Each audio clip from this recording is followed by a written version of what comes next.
익산 일빛교회 장권능 목사입니다.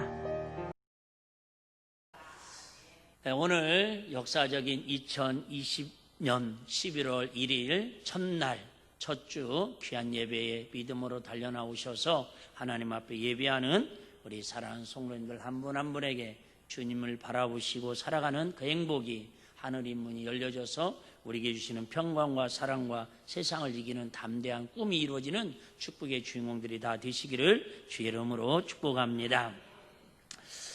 세상에는 두 종류의 사람이 있다고 합니다. 두 종류의 사람. 천국 가는 사람이 있고 지옥 가는 사람이 있고 남자가 있고 여자가 있고 문제는 차지도 덥지도 않고 중간에 있을 때 문제가 생깁니다. 오늘도 거룩한 주일을 맞이해서 예배 현장에 나와서 예배를 드리는 사람이 있고 예배를 드리지 못하는 사람이 있고 부자가 있고 가난한 사람이 있고 힘 있는 사람이 있고 힘이 없는 사람이 있고 세상은 이렇게 두 부류로 나눠져 있습니다.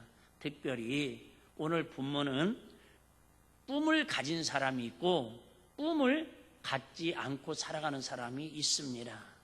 꿈이 있는 사람이 있고 꿈이 없는 사람이 있다 그 말입니다. 또 세상을 두려워하면서 살아가는 사람이 있습니다. 세상이 두려워요. 내일 어떤 일이 생길 것인가, 우리 자녀들에게 어떤 어려움이 생길 것인가, 사업에 어떤 어려움이 있을 것인가, 이렇게 세상을 두려워하면서 사는 사람이 있고 세상이 도리어 그 사람을 두려워하는 사람이 있습니다. 오늘 설교 제목은 제가 당신에게 꿈이 있습니까? 그러면 나에게는 꿈이 있습니다. 이렇게 대답하시면 됩니다. 당신에게는 꿈이 있습니까? 1부 때보다 훨씬 잘해주세요. 박수 쳐드릴게요. 확실히. 당신에게는 꿈이 있습니까? 나에게는 꿈이 있습니다. 꿈이 있는 사람과 꿈이 없는 사람의 인생은 하늘과 땅 차이입니다. 초대교회 모든 성도들은 그들은 꿈이 있었기에 믿음이 있었기에 세상을 두려워하지 않고 살았습니다. 도리어 예수님과 성령받은 제자들을 세상 사람들이 두려워했습니다. 히브리서 11장에 보면 저들은 세상이 감당치 못하겠다고 그럽니다. 세상이 두려워하는 세 종류의 사람이 있다고 합니다. 세상 사람들이 두려워하는 사람들. 첫 번째는 소유에 집착하지 않고 소유를 초월해서 사는 사람입니다. 권력이든 물질이든 명예든 다 자연인처럼 산속에 들어가서 세상 모든 것을 포기하고 초월해서 사는 사람들을 세상에서는 두려워한다고 합니다. 두 번째는 참된 비전을 위해 목을 내어놓고 죽음을 무서워하지 않는 사람을 세상은 두려워합니다. 예를 들면 우리나라의 안중근 의사처럼 의로운 일을 위해서 자기 목숨을 두려워하지 않는 사람, 유관순 누나처럼 나라와 독립을 위해서 목숨을 두려워하지 않고 의병을 일으켰던 그런 인물들을 세상 사람들은, 즉 일본 순사들이나 일본 사람들은 세상은 두려워하더라 그 말이죠. 셋째는 하나님이 주신 꿈을 안고 살아가는 사람을 세상 사람들은 두려워합니다. 그런데 언제부턴가 우리 교회가 하나님의 꿈을 이루고 살아가는 교회가 되지 아니하고 하나님의 꿈이 없어지니까 세상 사람들이 도리어 교회를 걱정하고 근심하는 이런 시대에 우리가 살아가고 있습니다. 물론 정부에서 교회를 그렇게 염려하고 방역을 애쓰고 수고하지만 이번 주에 여러분 문자 받으신 것처럼 이번 주에 문자는 그래도 제일 부드러운 문자로 왔더라고요. 가만히 일부 때 예배드리기 전에 기도하면서 생각을 해봤어요. 어쨌든 익산에 30여만 명의 인구가 살고 있고 교회가 500여 개 교회가 있는데 아직까지 교회에서 그들이 얘기하는 교회발 확진자는 한 명도 나오지 않았어요. 할렐루야. 그것도 너무 감사하지 않아요? 여러분, 세상은요 이렇게 우리가 방역을 잘하고 또 지침을 따르고 또 어떤 그 하나님의 영광을 드러낼 때에 세상은 우리를 어떻게 보면 두려워하고 존경하고 교회가 소금과 빛의 역할을 감당한다고 그런 마음을 갖게 될 거다 그 말이죠. 근데 교회가 덕이 되지 아니하고 소금과 예수 그리스도의 향기를 드러내지 아니하면 세상 사람들은 교회를 핍박하고 비난하고 조롱거리가 될 수밖에 없습니다. 지금까지 인류 역사는 꿈을 품고 그 꿈을 이루기 위해서 대가를 아낌없이 지불하는 사람들에 의해서 세상은 공존해 가고 있습니다. 내가 이루지 못한 꿈을 자녀들을 통해서 이루려고, 또 내가 젊을 때 품은 꿈을 이루려고 지금도 얼마나 먹고 싶은 거, 하고 싶은 거 모든 참아가면서 그 꿈을 위해서 노력하는 사람들이 많은지 모릅니다. 우리가 잘 아는 히브리서 11장 1절에는 바라는 것들의 믿음은 실상이라고 말씀하는 것처럼 곧 바라는 것들이 뭡니까? 메시아 언약의 약속, 하나님께 주신 꿈, 소망, 비전을 말합니다. 믿음과 꿈은 밀접한 관계가 있습니다. 역사에 남은 위대한 업적들을 꿈을 가진 사람들에 의해서 이루어졌습니다. 꿈에는 신비한 힘이 있습니다. 물론 예수 안에서 누리는 꿈도 이야기하지만 세상에서도요, 이 꿈을 꾸는 사람들은 아주 신비한 그 뭔가가 있습니다.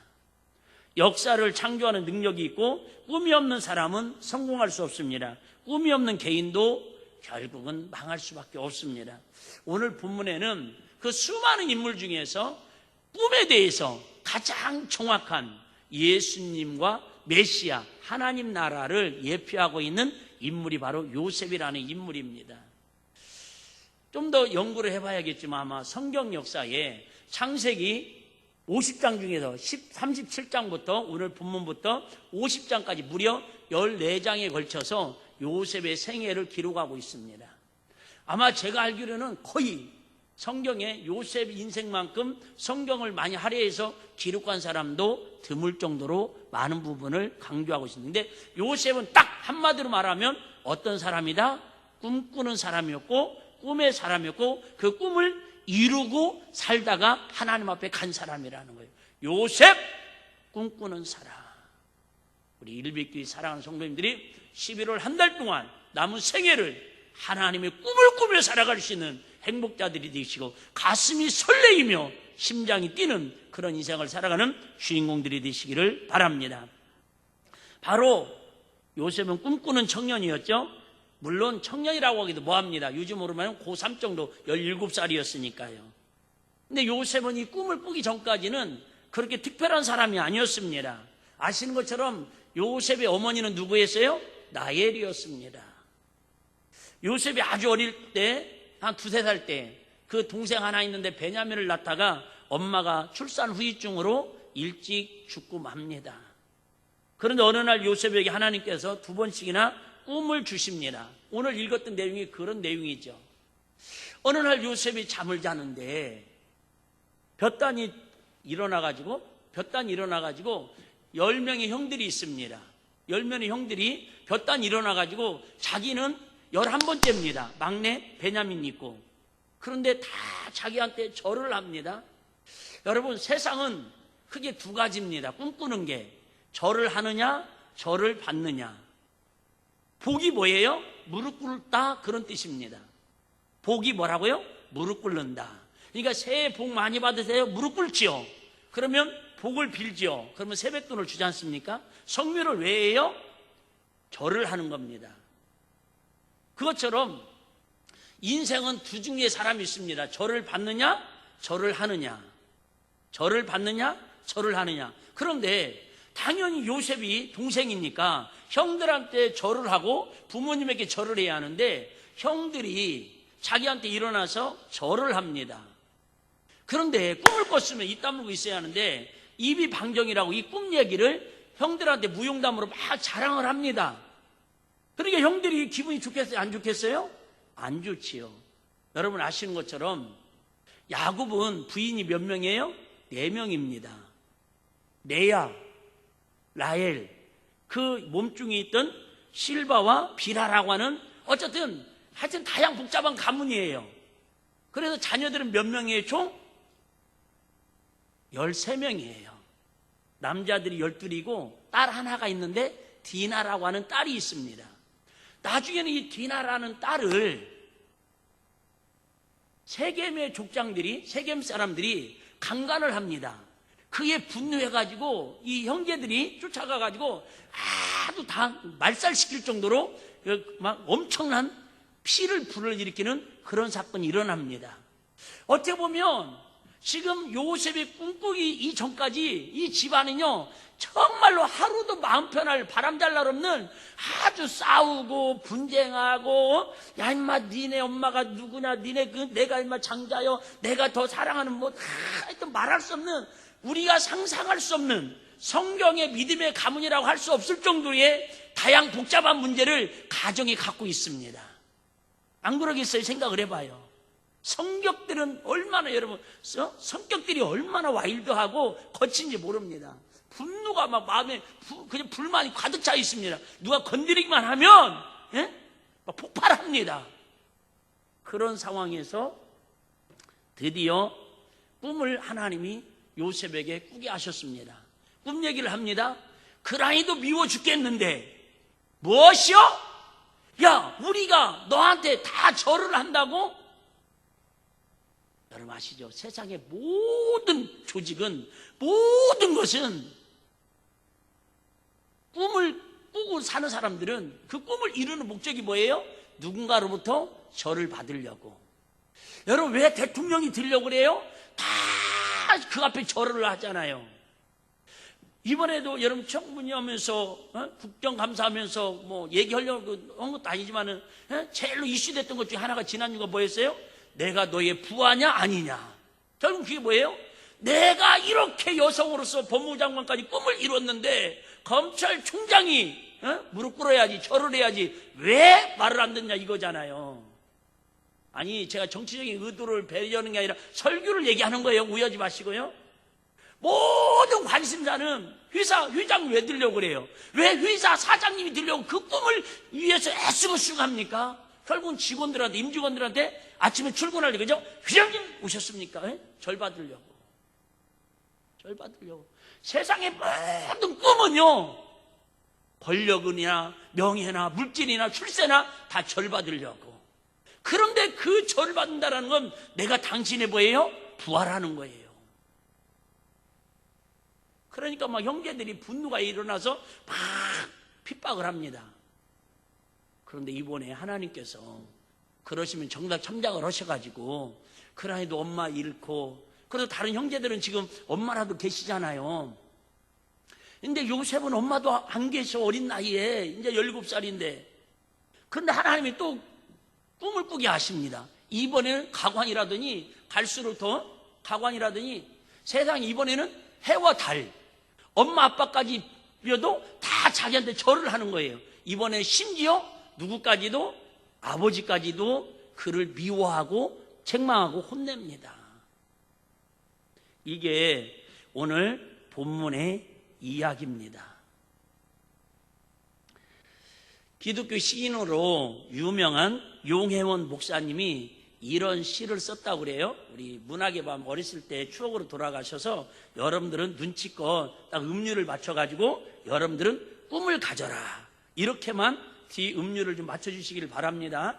자, 절망할 일이 다가오면 다가올수록, 아직도 이게 문학의 밤을 안 해본 사람들이 7명이나 있어요. 한 번 더 할게요. 오늘은 맛있는 점심을 드린다고 하니까 자, 힘을 내셔서 다시 한번 할게요. 좀 분위기 있게. 여러분 막 단풍나무 밑에서 그저 단풍잎을 바라보면서 한 수의 시를 읊는다는 그런 마음을, 여유를 가지고 한번 해볼게요. 절망할 일이 다가오면 다가올수록, 슬퍼할 일이 많아지면 많아질수록, 고통스러운 일이 찾아오면 찾아올수록, 괴로운 일이 파고들면 파고들수록, 고뇌할 일이 쌓이면 쌓일수록, 낙심될 일이 가득하면 가득할수록, 꿈꾸면 꿈은 이루어지는 법, 꿈을 이루어가면 삶은 더 행복해지는 법이라고 용혜원 목사님 시인이 이렇게 고백했다고 그래요. 여러분, 환경이 아무리 힘들고 어렵고 고난과 아픔과 모든 사방의 우겨싸움을 쌓일지라도 꿈이 있는 사람은 그 꿈으로 인해서 그 환경 때문에 좌절과 절망하지 않고 도리어 행복할 수 있다는 거예요. 할렐루야. 꿈꾸는 사람은 행복합니다. 꿈꾸는 사람은 행복해요. 우리가 생각대도 못했던 거죠. 꿈은 반드시 이루어진다. 2002년 짜잔 대한민국 생각만 해도. 근데 제가 부정적인 사람은 아닌데 제가 아무리 생각해봐도 우리나라가 제가 살아생전에 월드컵 4강에 들을 일은 없을 것 같습니다. 물론 이렇게 부정적인 마음 가지면 안 되는데요. 그런데 그들이 히든코와 함께 그 태극전사들이 그 4강에 들겠다고, 꿈은 반드시 이루어진다고 그 노력하고, 우리 광화문부터 시작하고 전국에서 막 붉은 악마인지 천사든지 하고 박수치면서 그때 막 그 꿈을 이뤘을 때의 감동과, 지금이 20년이 다 돼가는데도 그 감동이 지금도 우리 마음에 살아 움직이고 있잖아요. 이처럼 여러분, 꿈이 있는 사람은, 꿈을 꾸는 사람은 어떤 상황에서도 좌절하지 않고 행복할 수 있고, 그 꿈을 이루려는, 성공을 이루기 위해서 하나님 앞에 나아갈 때에 승리의 용사가 되는 걸 믿으시기를 바랍니다. 근데 이 꿈에도 두 가지 꿈이 있다라는 거죠. 하나는 내가 원하는 꿈이 있고요, 하나는 하나님이 주시는 꿈이 있다, 그 말이에요. 내가 원하는 꿈을 꾸는 사람은 그 꿈을 이룰 수도 있지요. 정말 말씀을 참 조심스러운데, 우리 어렸을 때 물어보면 그러잖아요. 참 어떤 문화에서 자라느냐가 중요해요. 그래서 어렸을 때, 초등학교 때 물어보면 여러분 앞으로 장래 희망이 뭐예요? 꿈이 뭐예요? 그러면 남자들은 거의 80%가 대통령이었어요. 그 다음에 장군, 그 다음에 뭐가 있었나요? 혹시 여러분의 꿈은 뭐 있었던 거 있어요? 좀 특이한 거. 그 다음에 여학생들은 물어보면 수녀, 수녀. 그 다음에 좀 거치가면 나이팅게일, 간호사. 우리 동네 수준은 그랬다고요. 우리 동네 수준은. 그나마 저는 꿈이 뭐였냐면 티밥 장사였어요. 티밥 장사. 지금으로 말하면 뻥튀기. 그러다가 초등학교 5, 6학년이 되면서 꿈이 좀 바뀌었어요. 우리 앞 동네로 매일 지나다니는 군인들을 바라보면서 나도 군인이 돼야겠다. 뭘 보고 자라느냐 이렇게 중요해. 근데 군인은 안 가는 게 꿈을 이루는 거더라고. 그런데 중학교 2학년 때 교회를 나가고 예수를 만나면서부터 이제 나의 꿈이 하나님 주신 꿈으로, 비전으로 조금씩 바뀌어가고 있는 것을 제 스스로가 알게 됐어요. 할렐루야. 여러분, 세상의 꿈은 이룰 수도 있죠. 거제도에 있는 전 대통령도, 교회 장로님도 그죠? 중학교 때부터 나는 대통령이 될 거야, 머리띠를 둘러매고 공부해가지고 멸치배를 하는 아버지 밑에서 열심히 고생해가지고 우리나라 큰 민주화를 위해서 얼마나 옥고를 치르고 단식하고 고생을 해서 결국 꿈을 이뤘는데 결국은 자녀가 감옥 가고,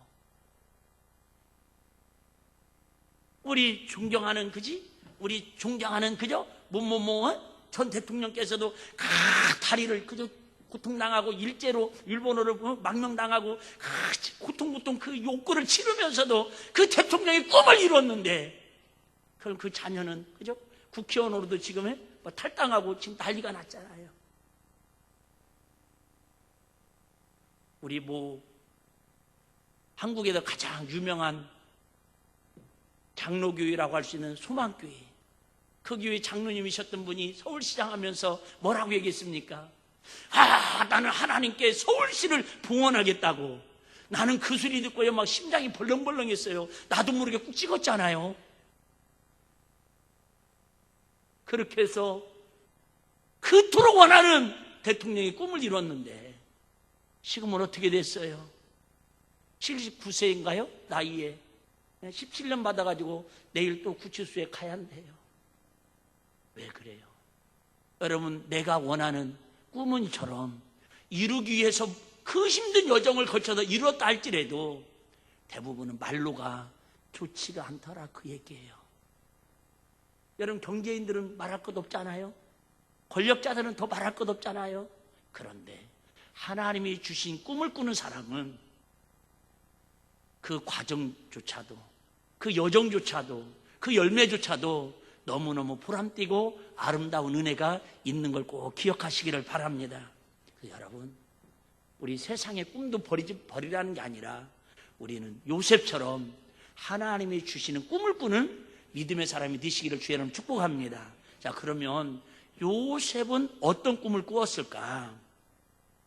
요셉은 어떤 꿈을 꾸었을까? 자, 이게 중요합니다. 우리 7절, 8절 한번 보겠습니다. 7절, 8절. 우리가 밭에서 곡식을 묵더니 내 단은 일어서고 당신들의 단은 내 단을 둘러서서 절하도이다. 그 형들이 그에게 이르되 내가 참으로 우리의 뭐가 되겠느냐? 그렇죠. 우리한테 다 절을 받는다는 뭐가 되겠다라는 거예요? 왕이 되겠다라는 거예요. 대통령을 꿈을 꿨다 그 말이죠. 대통령은 여러분 섬김을 받으려고 그러는 것이지 진정으로 섬기려고 하는 게 아니죠. 우리의 왕이 되겠느냐? 참으로 우리를 다스리게 되겠느냐고 그 꿈과 그 말을 인하여 그를 더욱 뭐하였더라? 미워하였더라. 여러분, 하나님의 꿈을 가지면 제일 먼저 누가 싫어하느냐? 마귀가 가만 놔두질 않습니다. 하나님의 꿈으로 살려고 그러면 세상 사람들이 가만 놔두질 않습니다. 왜요? 교만해 보이거든요. 왜요? 다른 사람들보다 특이한 행동을 하고 살려고, 유별난 삶을 살려고 그러거든요. 그게 정상의 길인데도 불구하고 세상으로 살지 않으니까. 그런데 오늘 정말 핵심적인 내용이 여기 있어요. 저는 이 설교 준비하면서 너무나도 참 제 마음에 은혜가 많이 됐어요. 세상의 왕은 저를 받는 게 하나님, 그죠? 꿈을 이루는 게 목적이에요. 회사가 회장님이 되는 건 더 많은 부를 누리고 더 많은 영향력을 끼치는 그런 삶을 살기 위해서 그 꿈을 이루려고 몸부림치는 거예요. 근데 요셉에게 주신 꿈은 우리가 아시는 것처럼, 자, 마가복음 10장 45절 한번 같이 읽겠습니다. 마가복음 10장 45절 시작. 인자에 온 것은 섬김을 받으려 함이 아니라 도리어 섬기려 하고 자기 목숨을 많은 사람의 대속물로 주려 함이시라. 그래요. 중요한 얘기예요. 시험 문제 나올 수 있어요. 요셉이 하나님이 꿈을 주셨는데 그 꿈은 형제들이, 엄마 아빠가 자기에게 절하는 꿈은 뭐예요? 기독교의 꿈은 내가 굴림에서 절을 받는 게 아니라 예수님처럼 더 낮은 자세로 많은 영혼을 살리라고 하나님 나라를 위해서 쓰임받게 하려고 그를 쉽게 말하면 죽이는 일에 예수님이 오셔서 우리 대속물이 된 것처럼 요셉을 결국은 애굽의 총리로 결국 세우시잖아요. 꿈을 이루시잖아요. 근데 굴림먹이 하려고, 그가 총리로서의 권력을 쓰게 하려고 세운 게 아니라 메시아의 약속을 이루기 위해서, 즉 더 많은 영혼을 살리고 하나님의 뜻을 이루기 위해서 그에게 꿈을 꾸게 하시고 보여주셨다, 그 얘기예요. 자꾸 교회를 다니는 믿는 사람들이 하나님의 꿈을 가장하고 자기의 꿈을 이루려고 하니까 교회가 욕을 먹고 예수 믿는 사람들이 세상의 지탄의 대상이 되는 거예요. 하나님의 꿈을 가진 사람은 좀 더 낮아지고 좀 더 그 꿈을 이루기 위해서 섬기고 하나님의 뜻을 구하는 게 겸손한 사람이 하나님의 꿈을 가진 사람이다, 그 말입니다. 예를 들면, 자, 창세기 50장은 요셉의 간증이 나옵니다. 아버지가 죽었습니다. 이제 아버지가 죽으니까 걱정이 됩니다. 아버지 살았을 때는 우리 형들을 아시죠? 이 요셉을 꿈을 꾸어갖고 미워가지고 그때부터 요셉은요 고난의 인생을 시작됩니다. 하나님의 꿈을 이야기했더니 그때부터 아버지도 미워하고 형제들도 미워해가지고 아시는 것처럼 심부름, 아버지 심부름 갔다가 새 속옷을 벗어버리고 하루아침에 왕자처럼 살던 인생이 이제 거지 노예 인생으로 바뀝니다. 우물에 집어 던짐을 당합니다. 이집트로, 애굽으로 그저 노예로 팔려갑니다. 거기에서 몸종으로 일합니다. 왕자처럼 살던 인생이 노예가 됐습니다. 거기서 누명을 써가지고 감옥에 갇혀가지고 죄수까지 됩니다. 여러분, 하나님의 꿈을 가졌으면 열리고 풀려져야 할 텐데 왜 하나님의 꿈을 가지고 살아가는데 이렇게 인생이 고달픈 인생이 오느냐, 그 말이죠. 그러면서 어쨌든 국무총리가 됐습니다. 그러니까 아버지가 돌아가니까 형제들이 걱정됩니다. 아버지 때문에 우리를 살려줬지만 이제 국무총리 우리 동생이 우리를 감옥에 가두거나 우리를 죽일 것이다, 그런 염려를 할 때에 이런 기가 막힌 하나님의 꿈을 가진 요셉이 왜 꿈을 꿨는가를 여기에서 설명을 하고 있습니다. 자, 창세기 50장 20절 21절입니다. 너무 중요한 말씀이에요. 잘 들어보셔봐요. 자, 이 꿈은 아니면 이 꿈을 위한 꿈이 아니면 자기를 위한 꿈이고요. 속된 말 우리말 무슨 꿈이에요? 그건 개꿈이에요. 개꿈. 개꿈 꾸지 마시고 하나님의 거룩한 꿈을 꿔야 하는데, 자, 이 거룩한 꿈을 꾼 요셉이 아버지 돌아가시고 형들이 지금 막 뭐라고 하여튼 이렇게 하여튼 보복을 할까봐 겁먹고 있을 때에 이렇게 얘기합니다. 당신들은 나를 헤아려 하였으나.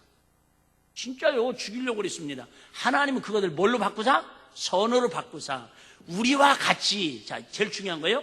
우리와 같이 만민의 생명을 뭐하게 하시려고? 구원하게 하시려고 하셨나니. 요셉에게 하나님이 꿈을 꾸게 하신 것은 그가 총리로 되게 하는 게 목적이 아니라 그를 통해서 더 많은 사람들을 뭐하게 하시려고? 구원하게 하시려고, 하나님의 뜻을 이루게 하시려고, 메시아의 언약을 이루게 하시려고. 할렐루야. 그냥 꿈꾸니까 인생이 고달팠어요. 근데 그 고달픈 인생을 통해서 뭘 이뤄요? 십자가의 구원의 역사를 이룬 것처럼 하나님의 구원의 역사를 이루게 하시니. 자, 21절. 당신들은 뭐 하지 마소서? 두려워 마소서. 내가 당신들과 당신들의 자녀를 기리다고 그들을 강국한 말로 뭐 하였더라? 위로하였더라. 이게 하나님이 주신 꿈을 꾸는 사람들의 열매의 모습이에요. 우리 속담에 그런 거 있잖아요. 개구리 올정이째 생각 못한다고. 초심을 막 버리는 거죠. 참 나에게 이 기도 제목만 응답하시면, 내가 정말 하나님 이 문제만 해결해 주시면 내가 하나님을 위해서 이렇게 살겠다고 다 고백을 하고 결심하고 다짐하는데, 그 꿈을 이루고 그 기도의 제목을 이루고 목표를 이루면 언제부턴가 나도 모르게 교만해지고 오만해지고 거만해지고 방자해져서 때로는 하나님이 나하고 좀 만나자, 내일 좀 하자고 그러면 바빠요. 나 그때 바쁠 때 네가 부르짖어 기도하고 애탈 때 내가 너 가서 위로해주고 손잡아준 거 너는 잊지 않냐? 아이고 몰라요. 지금 나중에 얘기해요. 바쁘다니까 왜 자꾸 예수님은 나를 찾아와서 그러셔요. 혹시 우리의 모습이 이런 모습은 아닌지. 인간적으로 보면 요셉은요, 마음에 분노를 품고 살았어야 맞아요. 그래, 내가 언젠가 꿈이 이루어져서 총리가 되고 왕이 되면 나를 무함하고 나를 못살게 굴고 나를 노예로 팔아먹었던, 여러분, 형제간에 노예로 팔아먹는 형제들이 어디 있습니까? 아무리 이북 형제지만 이런 막장 드라마지. 그럼에도 불구하고 그들을 원수로 갚지 아니하고 하나님 주신 꿈을 이루는 과정으로 더 많은 생명을 살리려고 하시는 것처럼, 아브라함 때 약속하신 그 약속을, 구원의 약속을 결국은 72명이 내려가 가지고 모세 때 200만 명이 그들이 출애굽하는 하나님의 구원의 역사를 요셉의 꿈을 통해서 이뤄가고 있더라, 그 말입니다. 비록 저와 여러분들이 지금 꾸는 꿈이, 하나님의 주신 꿈을 가지고 꾸는 꿈이 남들이 볼 때는 우스울 수도 있을 거예요. 그런데 그 꿈이 나중에는 이스라엘 백성들이 200만이 되어서 가나안 땅에 들어가는 전초기지를 만들어가는 하나님 축복의 깃틀이 되어가고 있더라, 그 말이죠. 비록 우리가 일빛교회 익산에 뭐 대형교회도 아니고 몇만 명 모이는 교회도 아니고 교회가 몇십억짜리 건물도 아니지만, 여기에서 하나님 주신 비전과 하나님 주신 꿈을 가지고 하나님 앞에 나가면 때로는 어려운 일도 있을 거예요. 때로는 힘든 것도 있을 거예요. 그렇지만 그 꿈이 이루어지는 과정 속에서 하나님의 구원의 역사를, 하나님의 나라를 확장하는 일에 저와 여러분이 쓰임받는 아름다운 깨끗한 그릇들이, 은혜의 그릇들이 될 줄로 믿습니다. 그럼 우리가 어떻게 하면 하나님 나라의 꿈을 꾸며 섬기며 살아갈 수 있겠습니까? 2절 한번 보겠습니다. 2절 중요한 말씀인데요. 자, 야곱의 약전이 이러하니라. 야곱의 인생이 이렇다, 그 말이에요. 아버지죠. 요셉의 17세의 소년으로서 그 형제와 함께 뭐를 쳐요? 양을 쳐요. 다윗도 그랬고 요셉도 그랬고, 그냥 10명의 형제들하고 똑같이 아버지가 주신 재산, 그죠? 양을 치는 목동이었다, 그 말입니다. 똑같이 목동이 양을 쳤어요. 양을 칩니다. 그런데 그 아비의 저 비라와 실바의 아들들로 더불어 함께 했더니, 아시죠? 10명의 형들하고 함께 하고 있어요. 사실은 서로 막 마음에 안 들어. 예? 그럴 수 있잖아요. 배다르니 이북 형제들인데 오직 거겠어요? 같은 배에서 나온 쌍둥이들도 싸우는 판국에.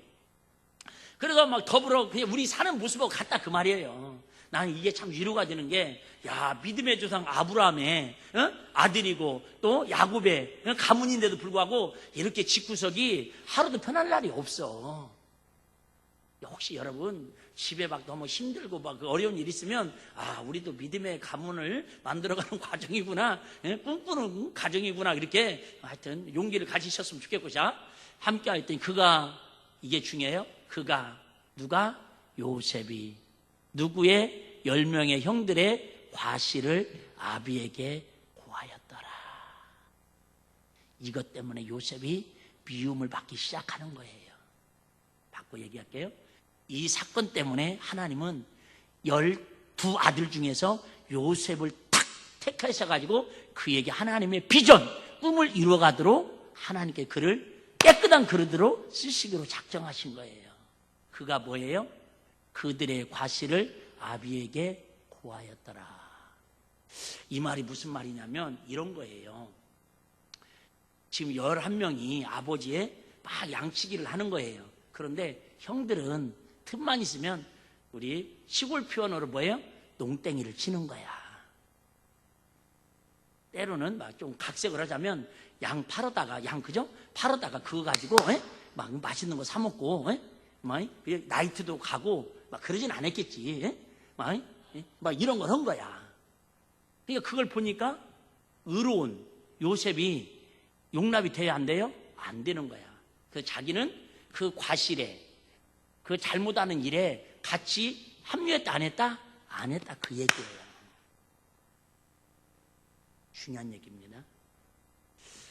하나님은 창세기 6장 9절을 여러분 그 성경 보면 관주에다가 거기에다가 2절 그 뒤에다가 창세기 6장 9절을 보세요. 이렇게 관주가 있는 데가 있어요. 그 창세기 6장 9절이 이런 얘기예요. 저 바로 나오네. 노아의 사정은 이러하니라. 노아는 의인이요 당대의 완전한 자라. 그가 하나님과 동행하였습니다. 그러니까 하나님이 그 많은 사람 중에서 노아를 부르셔서 의의 도구로 쓴 이유가 있다라는 거예요. 뭐예요? 노아의 이름이 좋아서, 가문이 좋아서가 아니라 그는 당대의 의로운 사람이라는 거예요. 무슨 얘기 이해되시나요?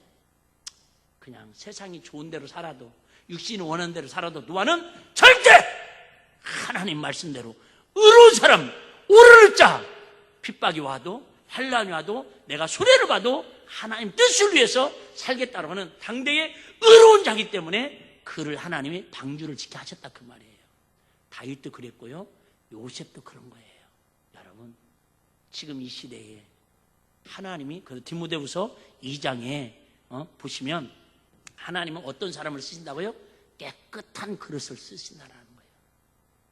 형들이 다 불법을 저지르고요, 하나님을 두려워하지 아니하고요, 약탈하고 범죄할 때 요셉은 그들과 타협하지 아니하고 그들의 잘못된 과실을 도리어 아버지에게 고자질한 거예요.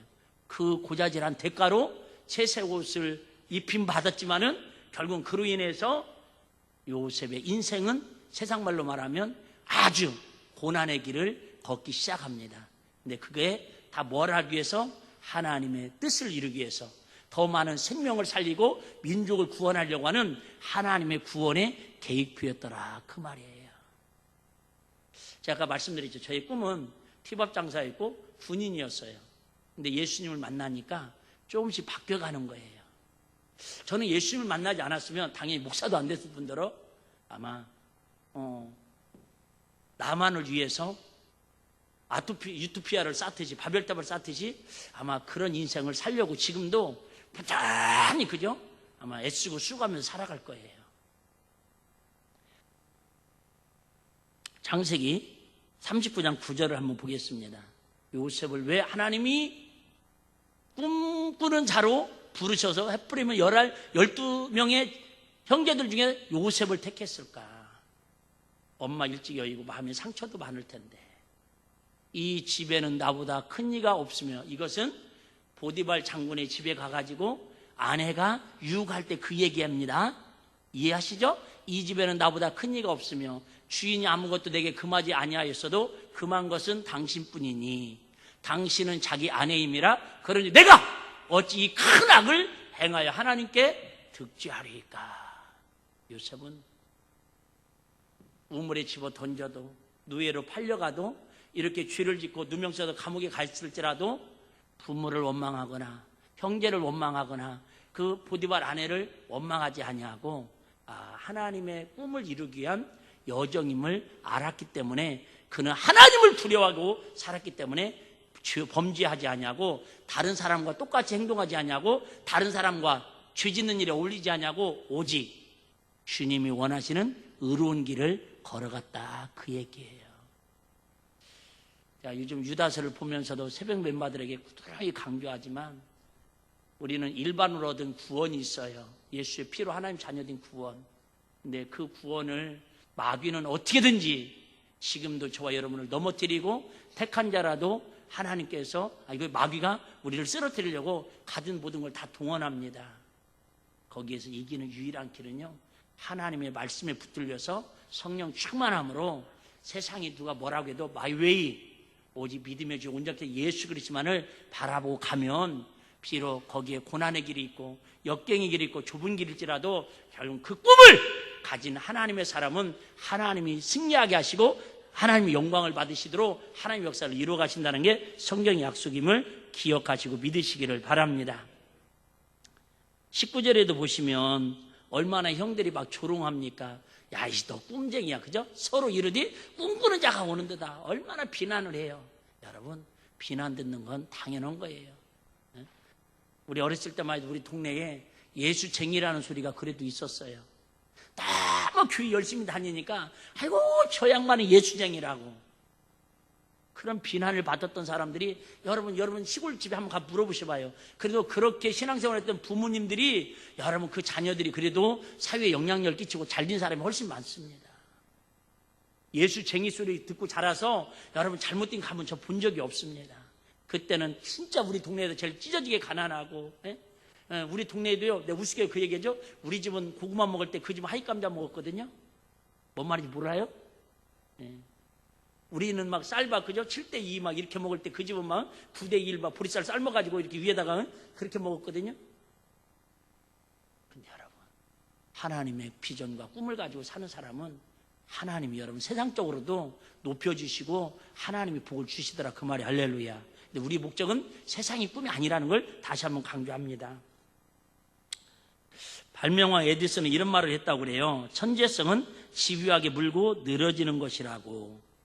요셉의 천재성은 믿음으로 하나님 나라의 꿈을 포기하지 않은 데 있었습니다.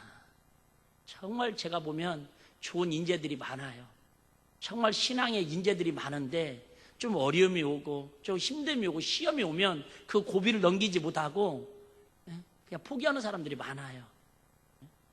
제가 등산을 안 좋아해요. 저는 대놓고 얘기할게요. 등산을 안 좋아해요. 내가 설악산을 내가 축구화 신고 대청봉을 넘은 사람이에요. 군대에 있을 때 미친놈이지. 축구화가 운동화가 없어가지고 축구화도 그 선배가 신다가 준 건데 너무 작아가지고 발이 안 맞아가지고 나중에 갔다 왔더니 엄지발톱이 썩었더라고. 발을 시커멓게. 그때 결심했어요. 내가 절대 나는 등산 안 다니리라. 대청봉 이상 높은 데는 아직 가보진 않았어요. 백두산은 갔는데 백두산은 진짜 가볼만 해요. 차가요. 꼭대기까지 다 가고 200m만 걸어가면 돼요. 대청봉은 없어요. 차가요. 어쨌든 여러분 가시려면 백두산을 가시고 하는 얘기인데요. 많은 분들이 그 산을 올라갔는데 8분흥선까지만 갔다가 힘들다고 내려오면 그 정상에서 누리는 그 쾌감과 그 기쁨을 어떻게 알 수 있겠어요? 어제 52년 만에 인왕산 거기 좀 개방했다고 지금 막 대통령이 동원되고 막 그죠? 막 에베레스트 정복한 막 산악인 막 그분이 어몽길 대장이 거기 왜 나오는지 난 그것도 참 궁금해.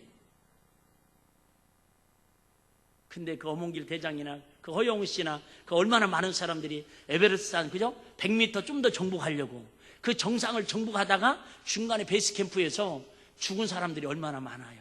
도전하다가 그 정상을 정복하기 위해서 그 생명을 내든 사람들이 얼마나 많아요. 지금도.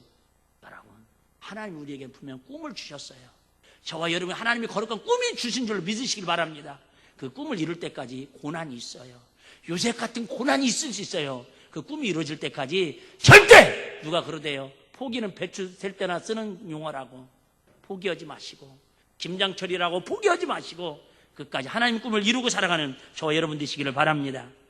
대기업에서 신을 인도하는 어떤 집사님이 이런 간증을 했대요.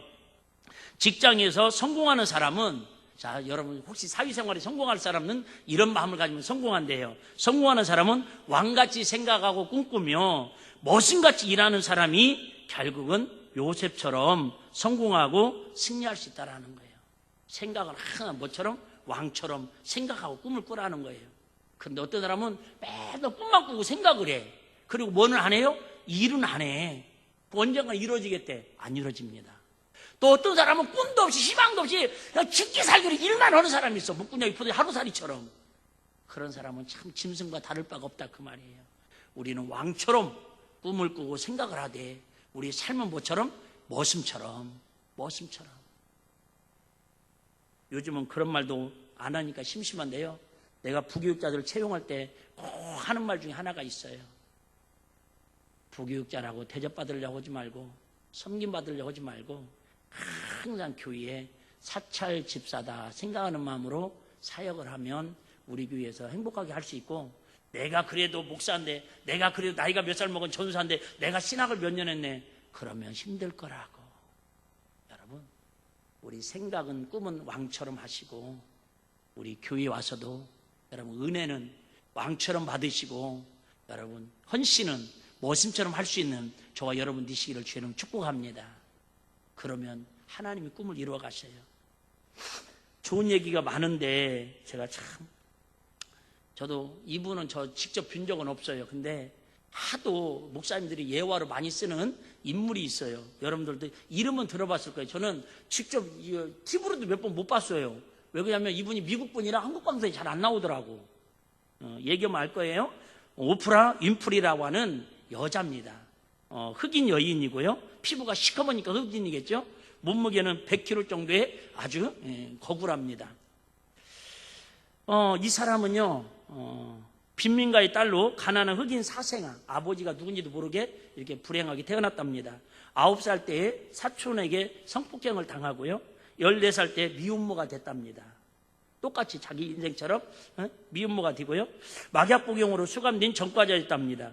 혼혈아로 가난과 상처 속에서 자랐습니다.